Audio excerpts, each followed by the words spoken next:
Hi, thanks for joining me today to hear my research presentation. So, Robert Frank and his book, The Americans, will be the topic of my research this time. His works interest me a lot, as the photos are simple and natural, yet they convey a very striking feeling.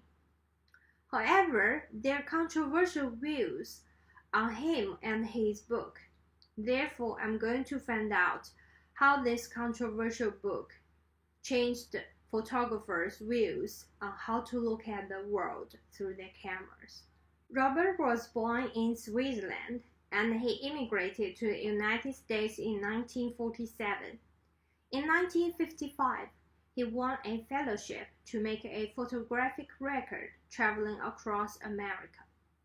Among tens of thousands of frames he got, Robert selected 83 of them and formed the book The Americans, which was published first in 1958 in Paris and again the next year in America.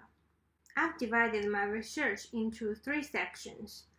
First, I focus on the controversy of The Americans, including how Robert's work contrasted with the mainstream economic and cultural circumstance, and how his work broke rules within the photographic circle at that time.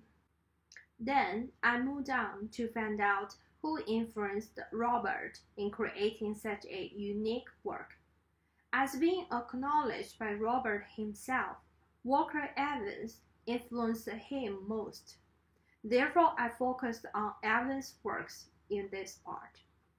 For the last part, I turned to a detailed analysis on Robert's works in The Americans. I discussed it from three perspectives, including how his works revealed conflicts under the surface of American life, and his unique edits and appreciation on the photographic value, and the view advantage as an outsider to the country.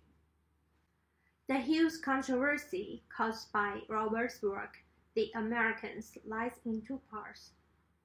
First, the mainstream social circumstance was considered as post-war prosperity in the 1950s. The economy was booming and the material life of Americans was prosperous, with an increasing purchasing power in cars and houses. For some people, it was considered as happy days in this decade. However, Robert's photos captured people's boredom, unhappiness, and indifference. That's why some critics even said that Robert hated the country who adopted him. Second, some of Robert's photos are blurry and messy, which formed a huge contrast with the general acknowledged photographic aesthetics, with photos being straight and the subject obvious in the image. This is also what some critics couldn't accept at that time. Robert has long acknowledged that he was most influenced by Walker Evans.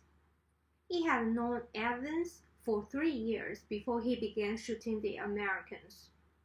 Walker Evans is known as one of the most influential artists of the 20th century, who had the very first solo photography exhibition at the Museum of Modern Art in 1938.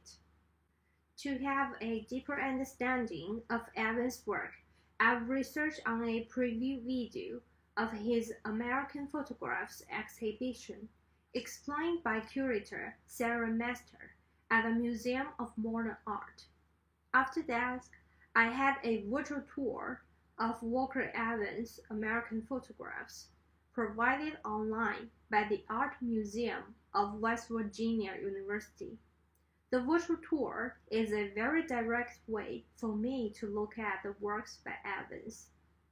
Walker Evans captured the people and landscape of pre-war Americans and the social and economic environment of Great Depression. Some of his works were done during assignments by the Farm Security Administration. Most of his works in American Photographs were shot with large format cameras, only a few with a 35mm camera. At this part, I found an article named Visions of Fascination and Despair: The Relationship Between Walker Evans and Robert Frank by Leslie Bayer, published on Art Journal in 1981. In this article, I saw some critics said Roberts the Americans was a libelous attack on American patriotism and decency. One of them, named William Stott, criticized Roberts' book as a black parody of the 1930s. I think these critics seemed too harsh. Evans did influence Robert, but Robert had created something of great importance in his work, The Americans. I will explain this further in my following slides. Now, let's come to the detailed analysis on Robert's works, The Americans, and see how this controversial book changed photographers' views on how to look at the world and how to express themselves through still images. One controversy, but also striking aspect about Robert's photos is that he reveals something that deserves people's thinking, but are under the surface of life. In his photo, Trolley, captured in New Orleans in 1955, Robert framed people of different ages and races in one photograph. They were in the same tram, but black people were sitting at the back, while white people were sitting at the front, which was actually required by the local government at that time. Inequity and racial discrimination were captured and frozen in this photo. Some of them have noticed Robert's camera, while some are still immersed in their own world. It's such a gloomy photo, but it was the daily life of locals at that time. Photo of Elevator Girl, Robert captured her boredom precisely, and the blurry customers getting off formed a huge contrast, creating an unreal and illusory environment for the elevator girl. Although some people in America were enjoying the benefits of post-war prosperity during the 1950s, there were other people suffering from racial inequity and increasing gap in fortune. These were not mainstream concerns at that time, but these issues and conflicts would float to the surface not long afterwards, just as what Robert has perceived. Besides the racial discrimination between black and white people, Robert's images captured other hidden conflicts fermenting in the country as well, including people's gender identity. Robert once said, "I think people like the book because it shows people what they think but don't discuss. It shows what's on the edge of their mind." Actually, these conflicts and issues were not a tiny problem. It was affecting a larger population in the country, but underground at that time. Robert was not alone, actually. One of the most famous Beat Generation writers, Jack Kerouac, shared similar views like him. Another significance Robert achieved in this book is that those photos broke the existing rules of photographic aesthetics and formed a new way of visual narratives. As what writer Charlie LaDouf said, "Before Frank, the visual orientation of photographs had been straight, horizontal, vertical. The subject of the pictures was always obvious." However, Robert's images included bold crop-outs, blurry subjects, and poetic compositions. His photos brought along more interesting stories filled with humor, curiosity, and sentiments.